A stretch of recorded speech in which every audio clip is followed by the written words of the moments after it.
Good evening, ladies and gentlemen. Welcome again to Straight Talk with Grover Thornton, a program designed to inform, educate, and inspire you so you can know how governments, state, local, and national impact our lives. There's so many critical things going on in the nation today. Um, it's just so many things. And Black History is over for the month of February, but like the gentleman wrote the article said, everybody's Black History.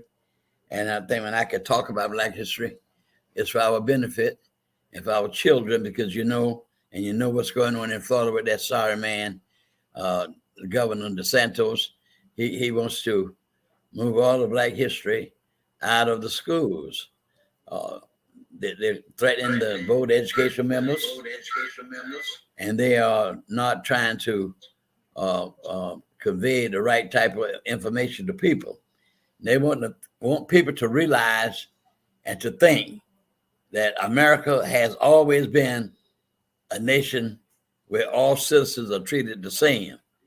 And if you look at this right here, one thing this gentleman right here, Abraham Lincoln say that this terrible condition of slavery, this monstrous condition, will have people to think that we're supposed to have a republic form of government, and that they would think that we're a bunch of hypocrites.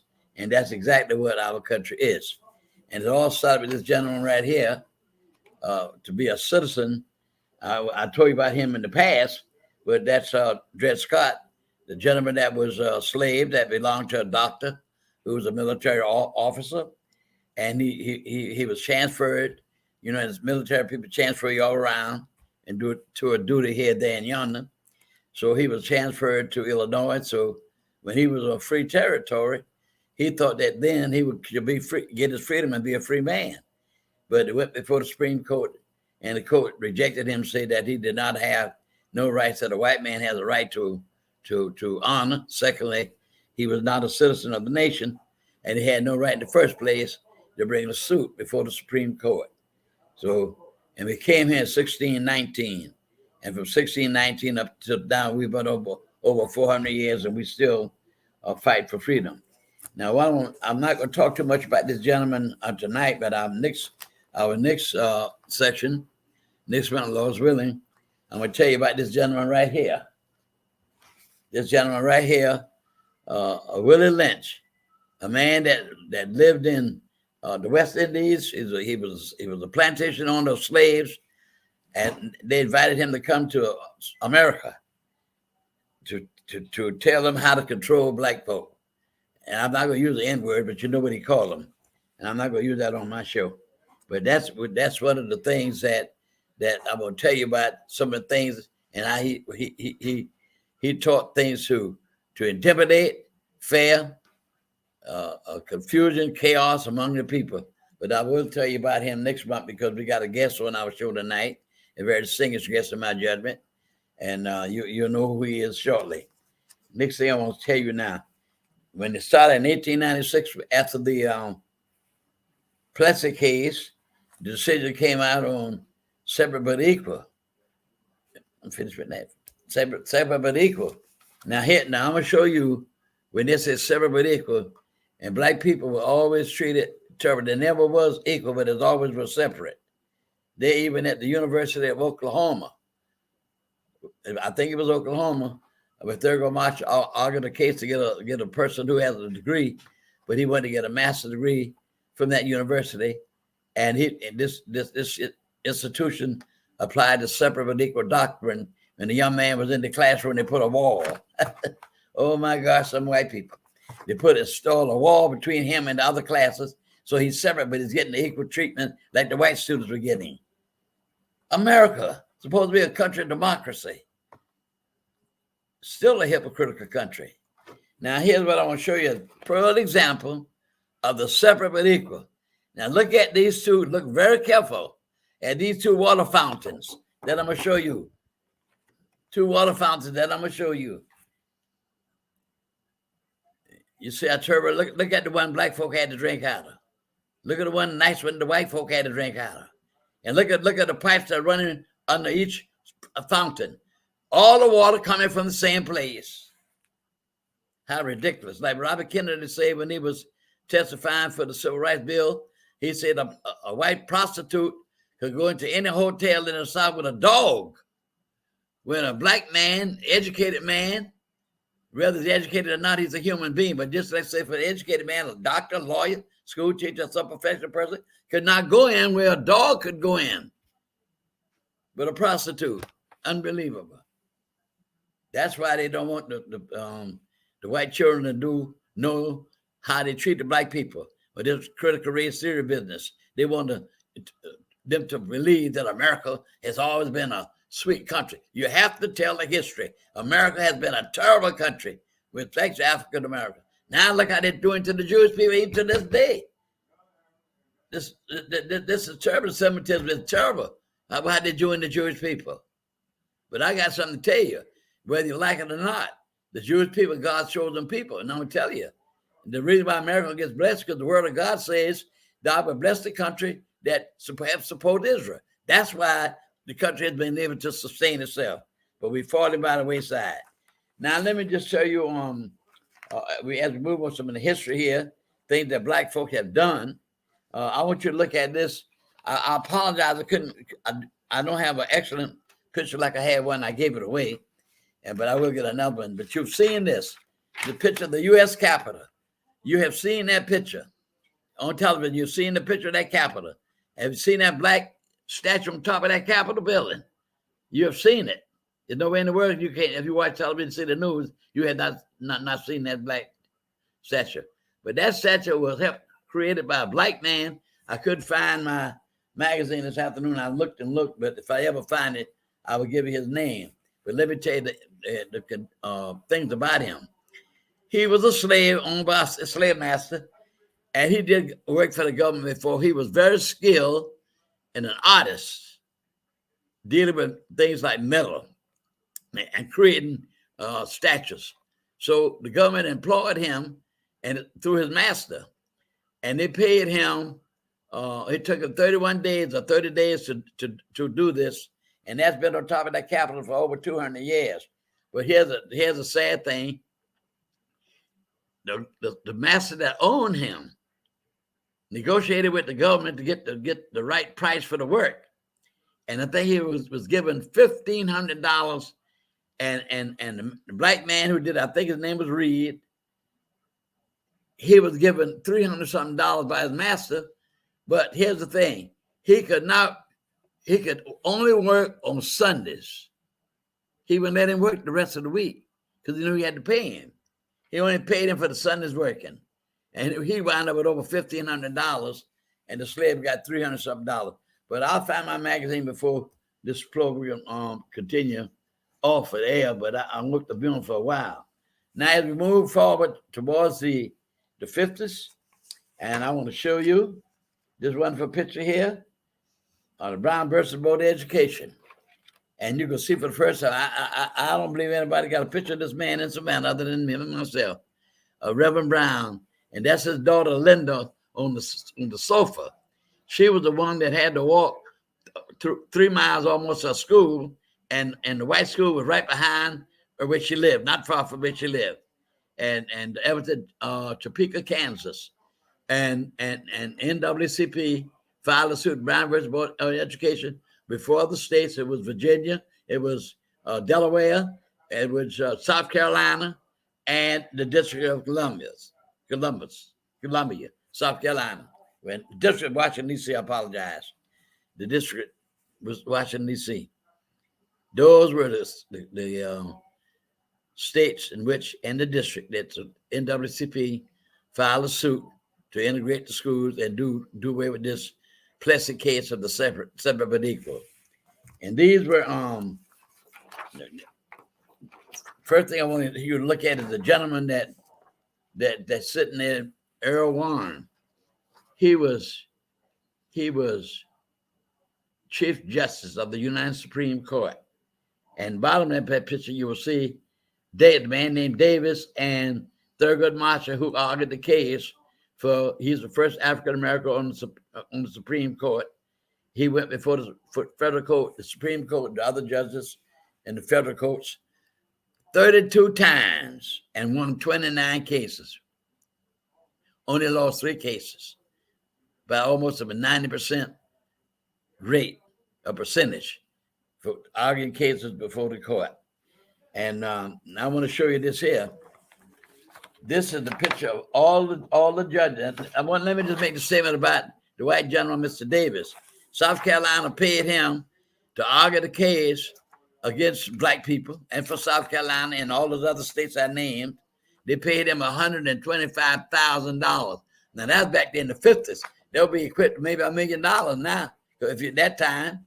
But that's what they paid him to argue the case. And of course, Thurgood Marshall won the case. And this picture I want to show you right here is very important here because this is the picture of all the judges of the Supreme Court at that time. Now, this second one from my left here, Hugo Black. That's the second one from my left over here. He was from Alabama. And NAACP, they really pushed Congress and the government not to seat him on the Supreme Court because he was a racist. But you see, he changed. He knew black people had given their lives to this nation from the very inception of this country. Black folk, even the American Revolution, they fought to help America to get rid of Britain. The War of 1812, Vietnam War, War II, all of them. But they did not want him on the Supreme Court. And Earl Warren was able to convince him.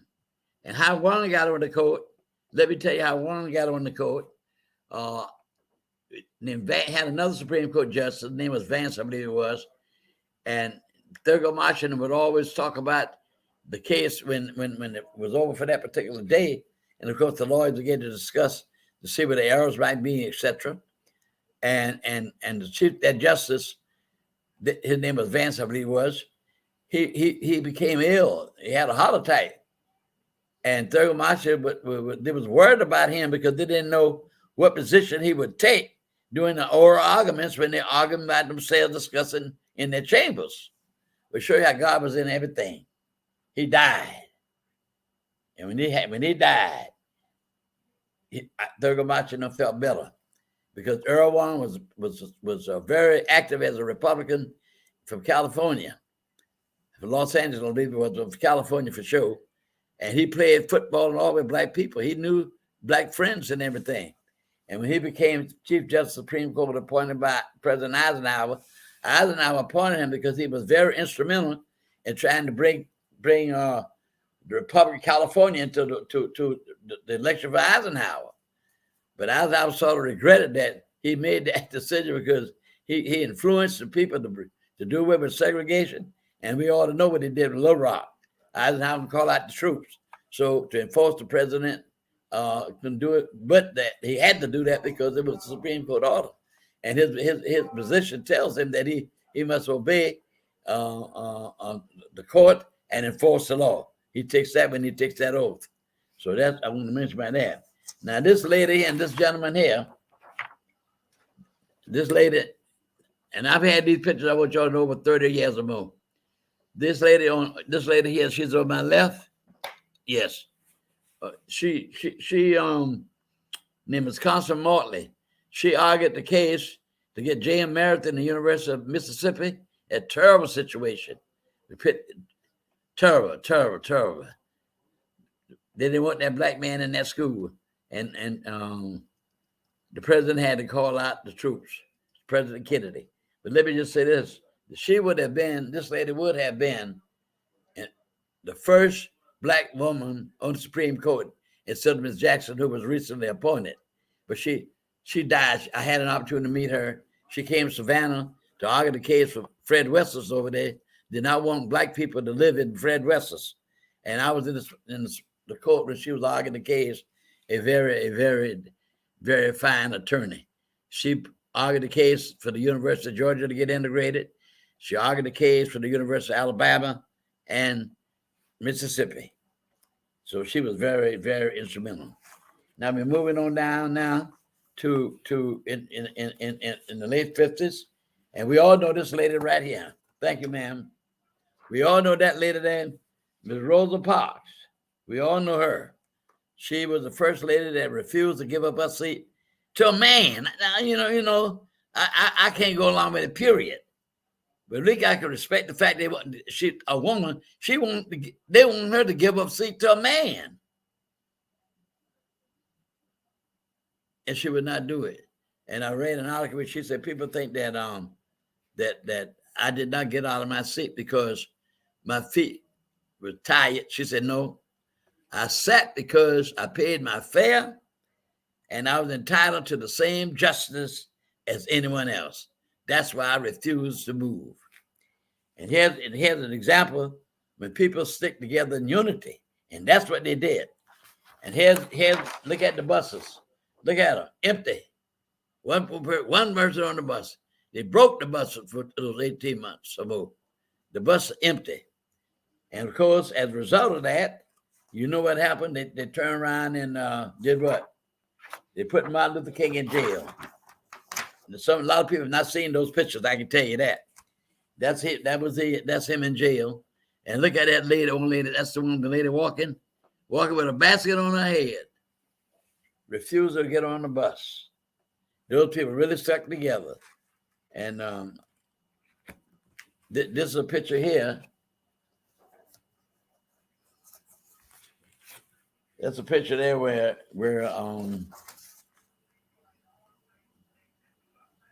Martin Luther King was released out of jail on a bond, and he was released on a $500 bond, and the judge released him.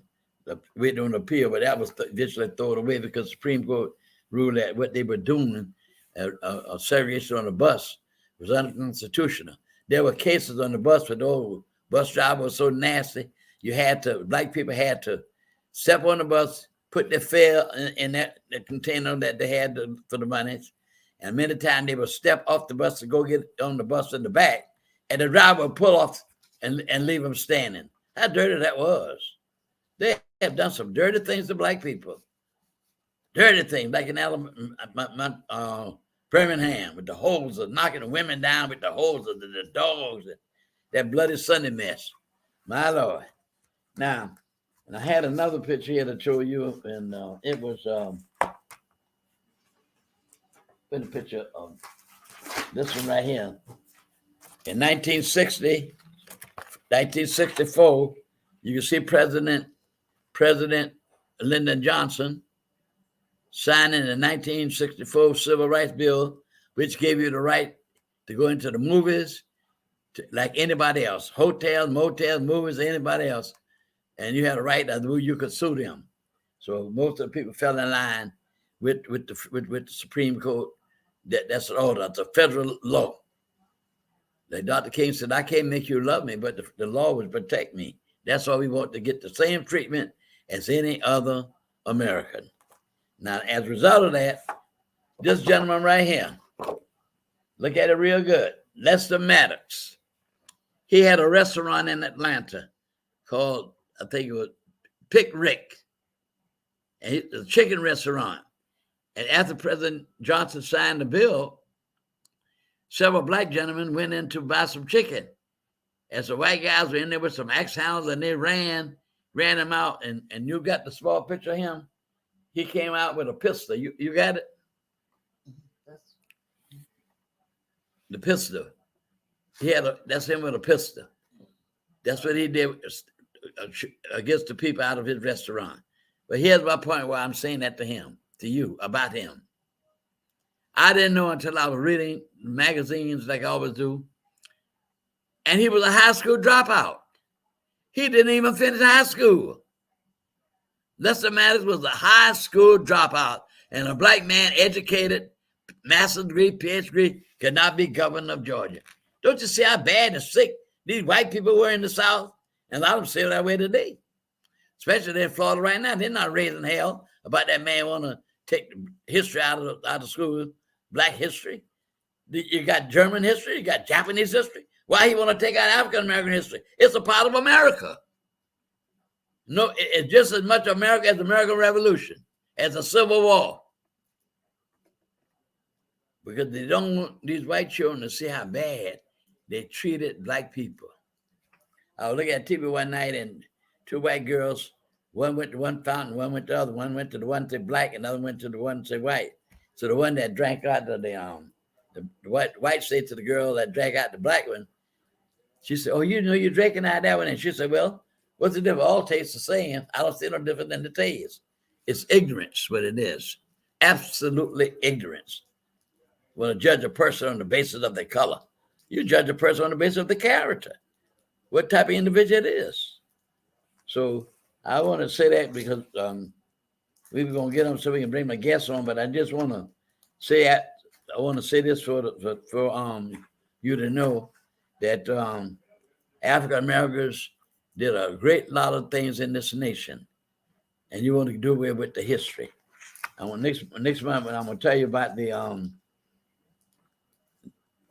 Willie Lynch, and I'm explaining to you about the triangular trade that brought over 10 million of us in this nation, many against our will, stolen, sold, many by our own people, sold our people to those white traders. But I want to let you know some of the things that African Americans did. For instance, for this nation, when you get ready to do your clothes and ironing, the ironing board was invented by a black woman named Sarah Boono, Boono. She invented the ironing board. A gentleman named Walter Simmons, he invented the comb that you comb your hair with. And a lady named Lydia Newman, she invented the hairbrush. And a gentleman named Lloyd Ray invented the dustpan. These are things that everybody used. They were invented by black people. And a gentleman named Thomas Stewart, he invented the mop. Maybe they did all those things because they got tired of doing these chores with other things. Might have been hard. We don't know. But they invented these things. And of course, Dr. Daniel Hale Williams did the first open heart surgery, a black man in this country. So these are the things that I wanted you to know what black folk did to make things better for everyone in this nation. Now, I want to just say one thing. We got our guests coming in. I wanted to show some of those things we have on the photo so you can look and see for yourselves. And I have many more.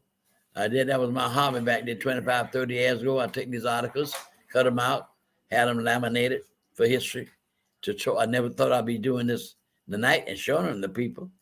But that was my hobby. I read and I kept the articles, cut them out and had them laminated. And I would go into several schools and showed a lot of different pictures and everything. I have them on those type of materials that you can show. Now, what I want to do now is introduce you to our guest. Is our guest all ready to come onto the show? Not just yet. Not just yet. You want to go over the news? Ma'am. He's not in yet. He's not in yet. He's not ready? No, not yet. Is he here tonight? I don't see him yet.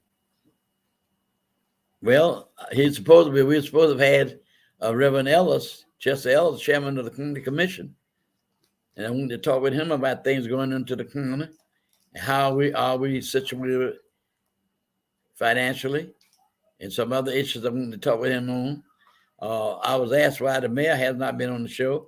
I want everybody to know that I've invited him more than one time. About 3 weeks ago, I talked to his secretary. She told me that he was in Atlanta being honored as one of the most influential persons in Georgia.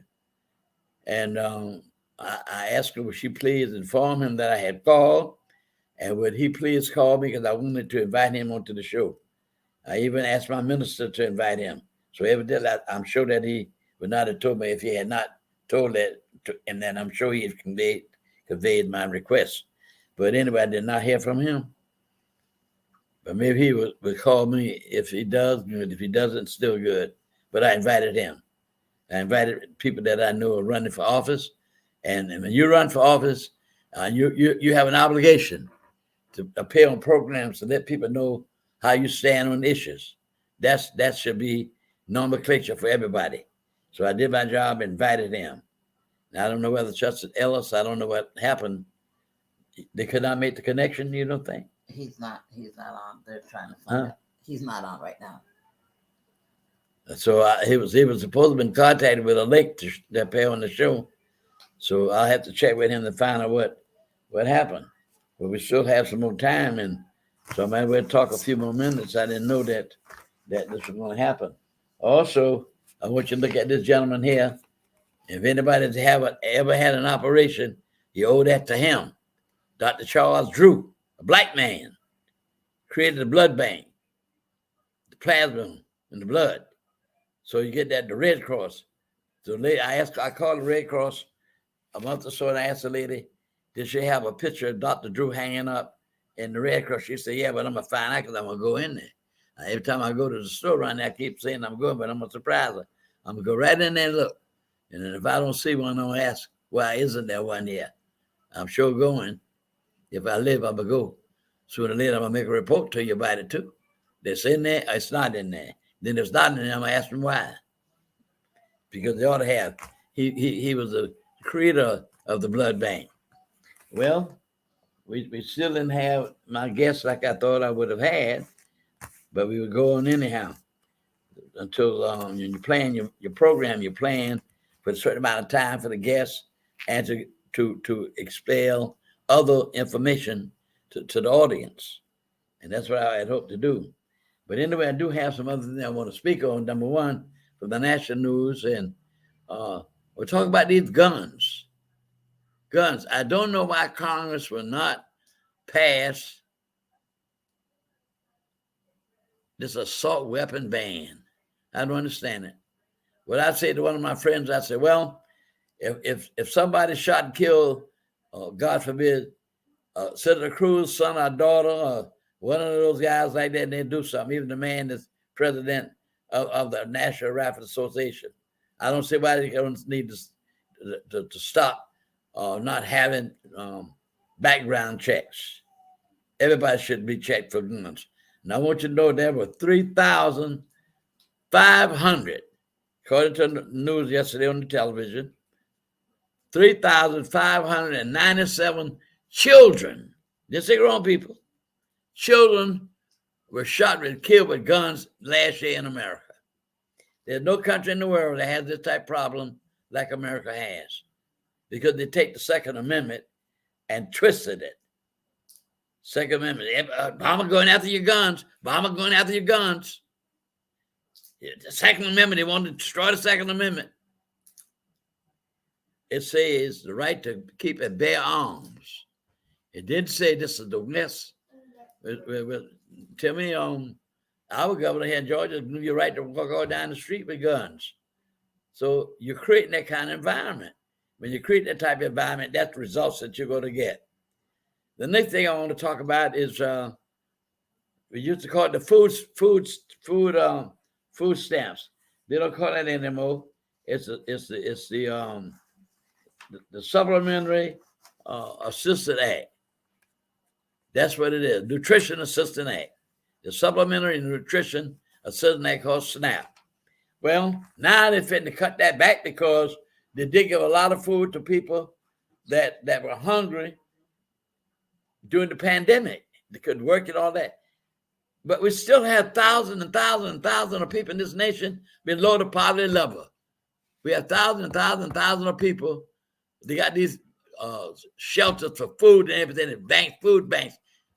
All this in the richest country in the world. That's what I cannot understand. And the president talked about how many 700 billionaires, not millionaires, billionaires. A secretary rate for taxes was higher than his. Talk about the rate now. It was higher than the billionaires. 55 companies paid no taxes because they have all these sharp lawyers, financial lawyers, understand the stock market and all that type of thing. Now, let me tell you a lot of things that people don't know, and that is about the oil. The two biggest oil companies in the world are Exxon and Mobil. You know what? I don't know whether they still have this. I can't give the exact the exact figure, but this program still is in existence. When they were pumping oil, they refused to drill for more oil, because they don't drill for the oil, then they're gonna make what? Demand that much more, so they get a chance to get more money when you got the demand. This is one of the things that all companies have that the average person does not know, that have known for years. Let's hypothetically say that one of the oil companies produce 1 million barrels a day. Say 1 million barrels a day. Then you see, when he produce 1 million barrels a day, maybe the first 800-900 or more, they don't pay no taxes on it. So what does that mean? When they refine it and make it into gas or other substances that is used for oil, that's profit. Always a racket. All that's profit. So many barrels a day that's produced, they pay no taxes on it. So that's clear money. That's clear money. Now, when you look at the food stamps, now at the State of the Union, the president talked about the companies and all of that. He talked a great thing. And this crazy lady standing up calling the president a liar. You're a liar. You're a liar. You're a liar. She's uncouth. She has no decency. She's ignorant. You don't have to agree with the man if you want to disagree with him, but you do it in a refined manner. Let the man speak, and then if you want to respond after he speaks, that's fine. But why the man, like the man did Obama, call a man a liar? You lie. You remember that? It's awful. But all I got to say this, and if black folk had done all those type things, if Obama had done what Trump did, he'd have been in jail a long time ago. All these people are going to jail. Pride man, Pride boys are being caught right now. The Oath Keepers already been sentenced, and they're appealing 16 years. They're doing the Pride boys right now. What did Trump say? Our Pride boys, stand by. He did all of that. Now the man said the other day on TV he's gonna try to play the race card in New York, because that black woman is the Attorney General of the state. She's black, and then the top man in New York, who will prosecute him, he's black. He needs to be in jail. That's where he needs to be. How would they let a man like that start a big lie? Out of 60 court cases, only one agreed with him. 61 cases. 60 people, judges, did not agree with him. No election was stolen. Even Barr, his Attorney General, what did he say? I'm not going to use the word that he said, but the filthy word that he said, but it was no fraud in the election. He lost and can't stand to lose. Now, what is he saying now? You heard him. If I win, become the president again, he'll never get in that White House again. If I get in there, he's going to what? Retribution. You know what that means? Retaliation. He's going to retaliate against all those people who did that to him. How sad. We need to see all these people during the Nixon years when the Attorney General went to jail. A lot of his men went to jail, the prison. And Trump needed to go too. He should have been in prison for what he did. Took documents to say that they belong to him, and lied. That woman signed that document saying that all the documents have been released. There are none in his residence in Florida anymore, and that was not so. So when they got the subpoena and went in and searched, they find more. Even President Biden had some. I don't know what he was thinking, that he had documents in the vice president and didn't turn them in. But it had some in his car. But his garage door was locked and nobody could take them. The fact of the matter is, I'm not going to uphold him. He was wrong to have them. He should have turned them in. But he turned them in immediately and then had to call the FBI to search to make sure there are no others in this house. He didn't do that. Trump said they belonged to him and lied about them. We don't know what he did. This man, like I said on this show a long time ago, this man, Trump, is a cancer on this nation. It's the first time in over 200 years a president did what he did. So we don't have a precedent to look at, see what happened. So like what is his name? Prince. We don't know. I hope we don't put him in jail. And then the man said he ought to have been hung. They could have hanged him. They should have hanged him. And that's what he's saying to him. He don't want to see him go to jail. Unbelievable. And how about, well, that's unprecedented. The whole thing is unprecedented. The man need to go to jail. That's where he need to go. He's not above the law. So we'll see what happens.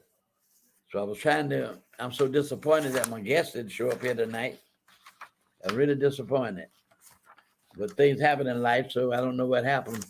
Something might have happened. I know he would not have automatically refused to come. He would not have done that. Something must have happened.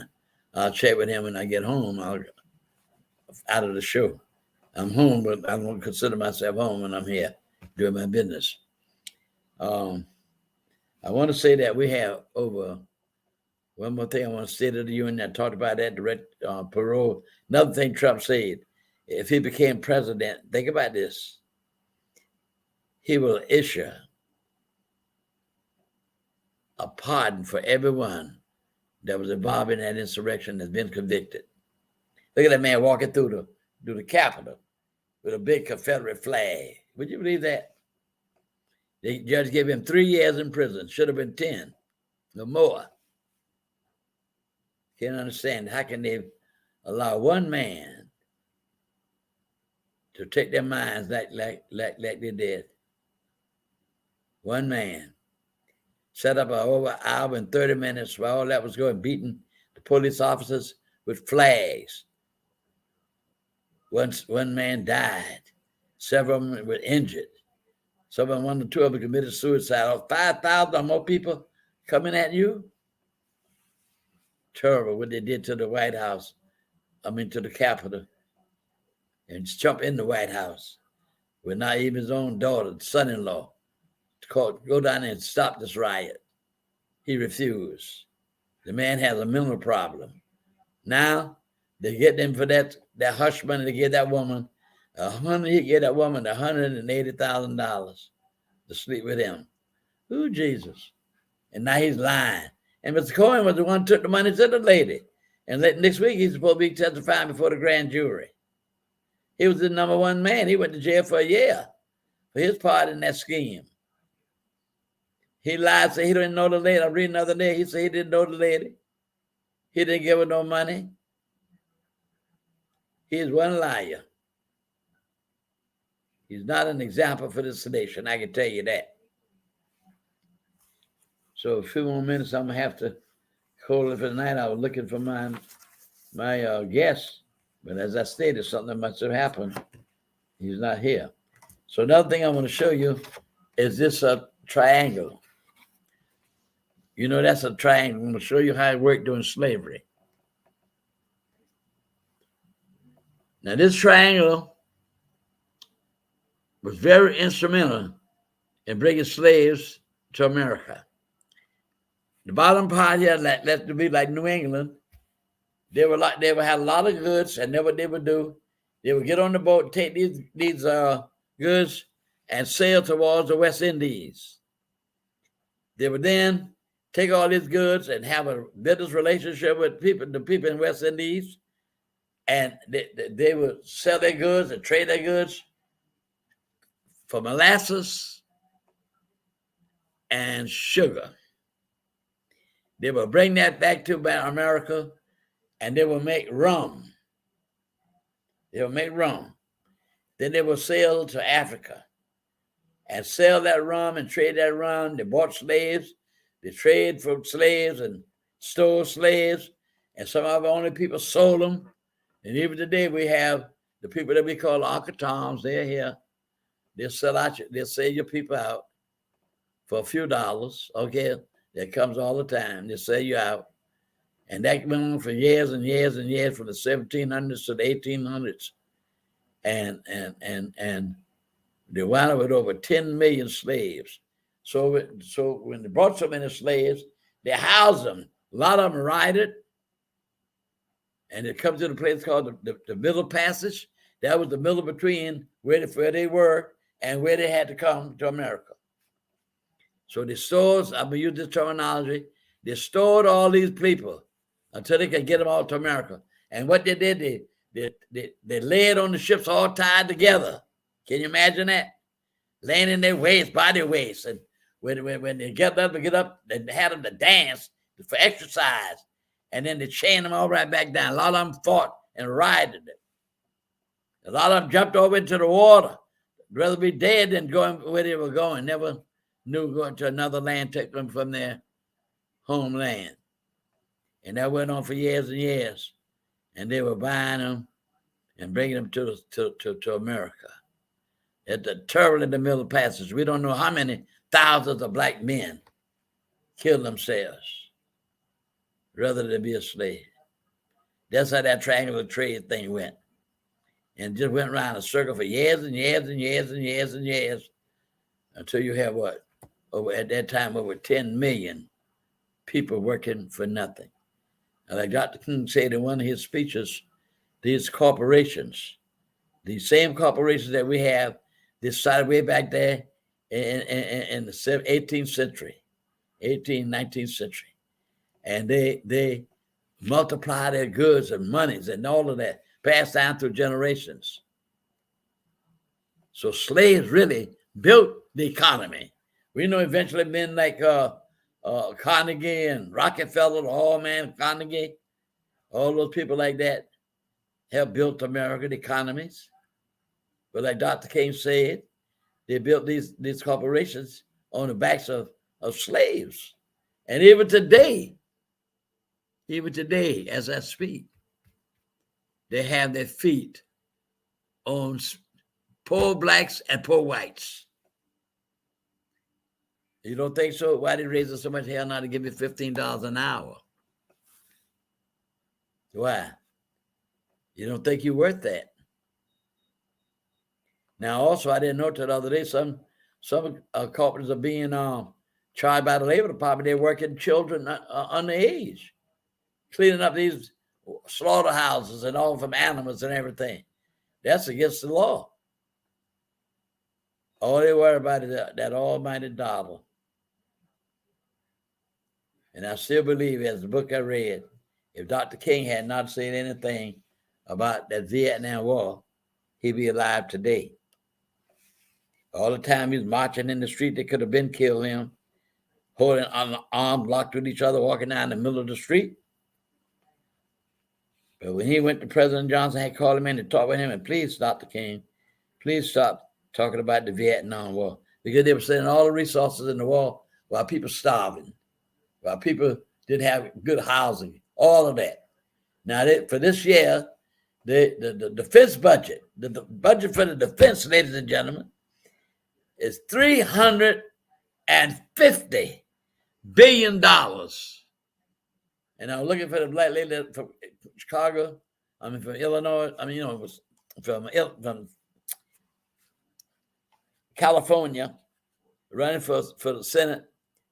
She and other people asked the Biden administration to cut $10 billion away from the military business. Even President Eisenhower told American people in his last speech to keep an eye on the military complex. Building all these weapons, $350 billion.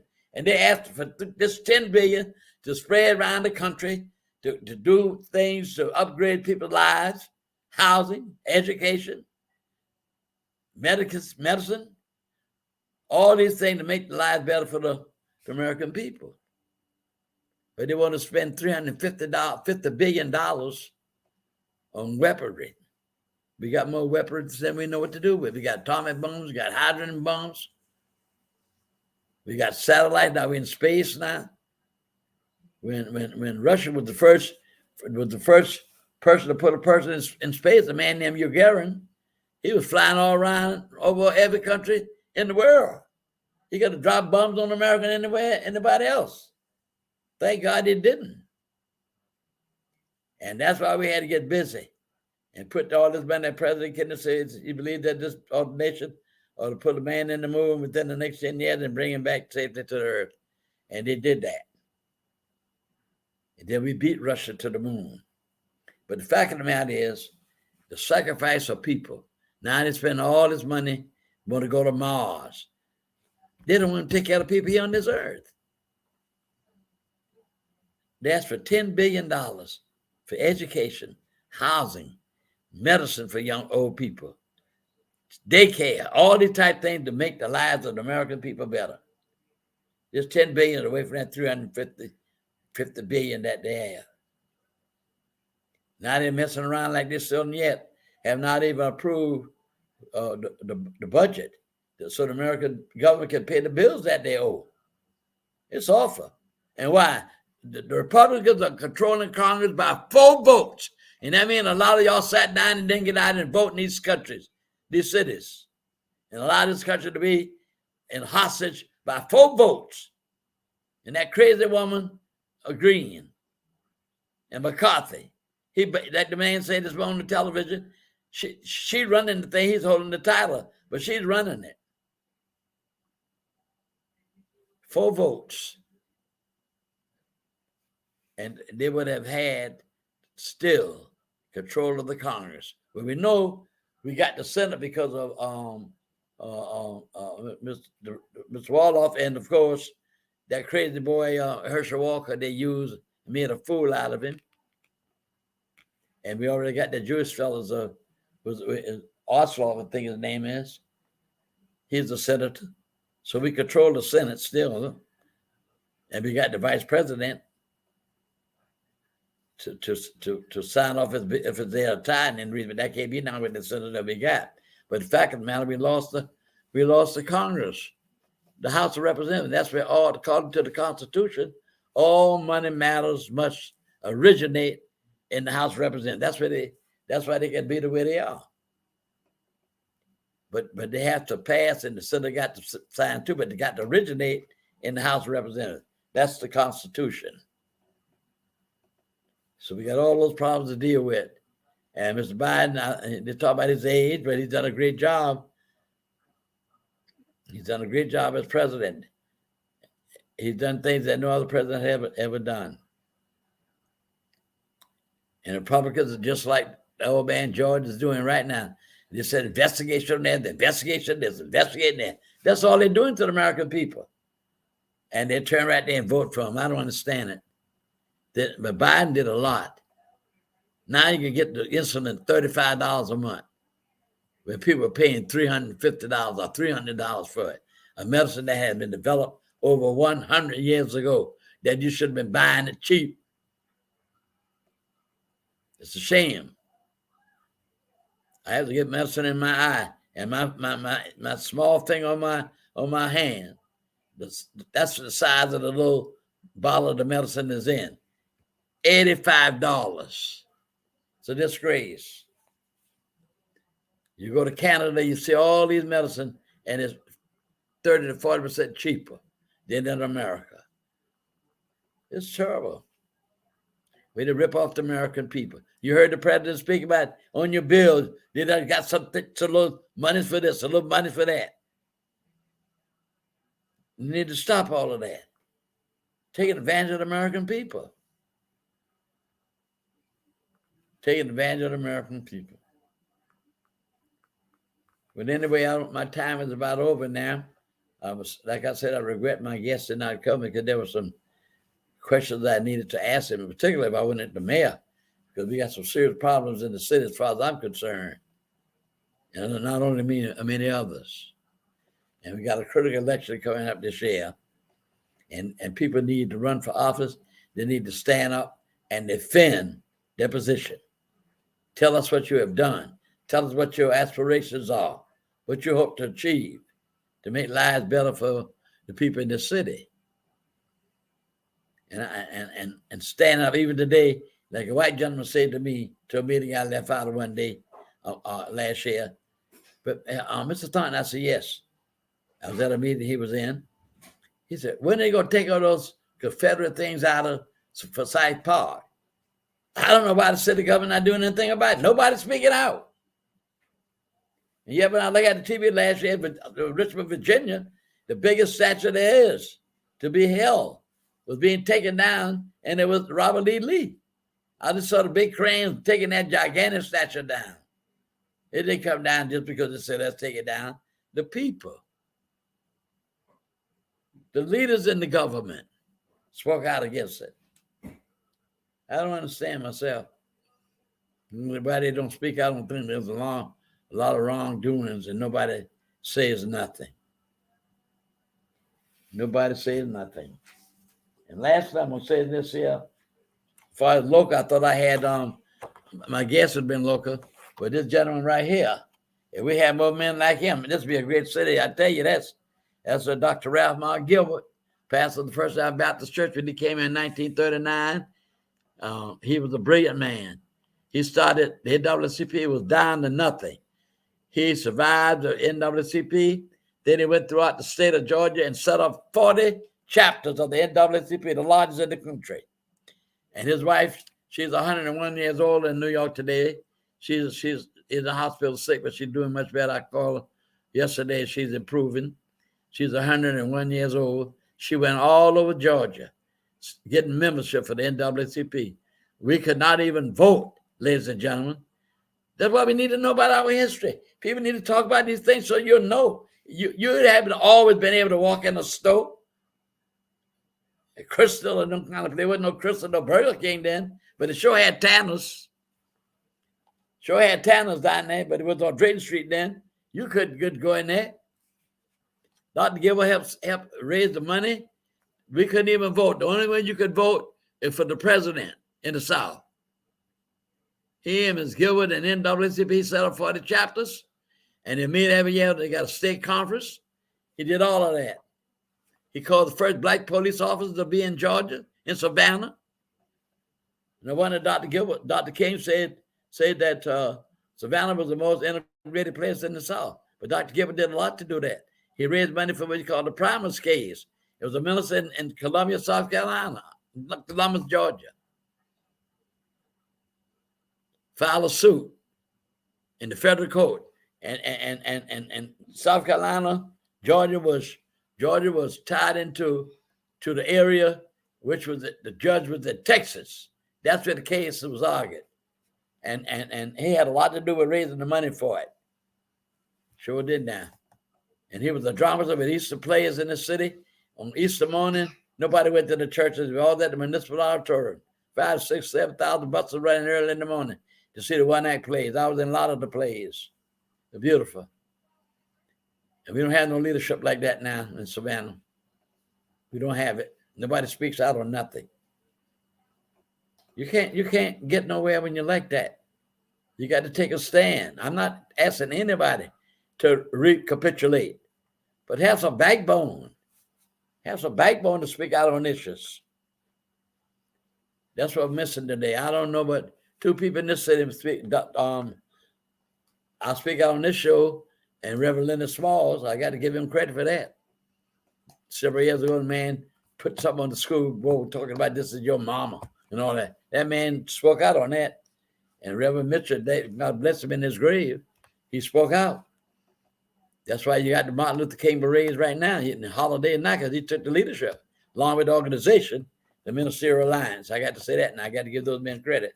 But I'm talking about somebody speaking out. And that's what we need to have. So many things going wrong in here. So like those people, the superintendent understands she's leaving in June, but I thought she had a 2-year contract. I was shocked when I heard that.